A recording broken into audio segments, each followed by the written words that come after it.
Guys, welcome to my vlog. This is Rosal Precious. Galing ako sa Bulungan. So ito yung mga isdang binili ko. Naghalaga lang siya lahat ng 1,840.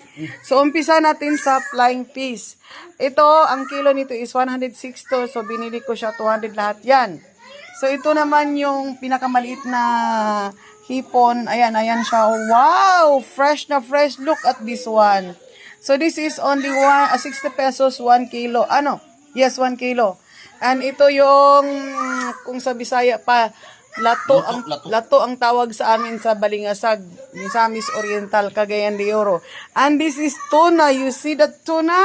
Very fresh. You know how much is this? Just only 840.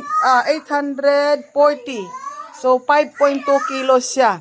So, ang gagawin namin dito bukas is gawing tinola, kinilaw, sinugba. Yan, this is it.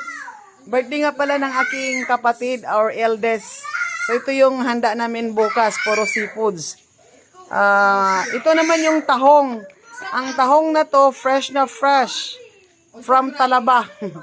So, this is only 100 pesos.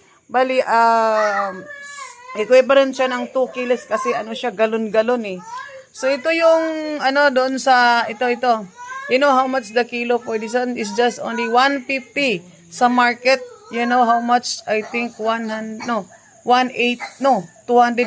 to 20. So itong isda na to guys, sa tundo lang binigay lang to sa akin kasi maliit pa ako, I think 10 years old ako. Ito yung huli kong nakain. Tapos, 10 years old ako and now I am 55. So, you mean to say, ilang taon nang nakalipas? 45 years. Ngayon ko lang makain siya ulit. My God! Tabas ang tawag sa Balingasag, ana. So, this one is pusit. Pusit na malupit. So, ang kilo nito is just only 160. So, sa halagang 200 pesos, ilang piraso? 1, 2, 3, 4, 5, 6, 7, 8. Walang piraso. Isipin mo yan. So, ito, fresh na isda. Gagawin kong pangat, parang maliit na galonggong. Ewan kong pangalan nito. So, ang kilo niyan is only 120. 1 kilo lang yan kasi gagawin kong siyang paksiw.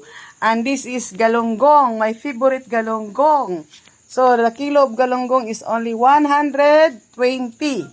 So, total of lahat ng ito is umabot lang siya ng 1,840. So, sa mga mamshi diyan na gustong magtipid, subukan yung pumunta sa Bulungan. Malaking discount. Kung ko to sa bahay for 1 week, siguro sobra-sobra. Pero since may occasion ako bukas, so, kainin namin to lahat. Mukbang tayo. Hindi lang ako naghipon at alimango kasi nagsawa na kami. So, ito lang ang gusto ko bukas. So, for now guys, thank you for watching. Watch for more. It's me, Precious Rosal. Thank you. Thank you.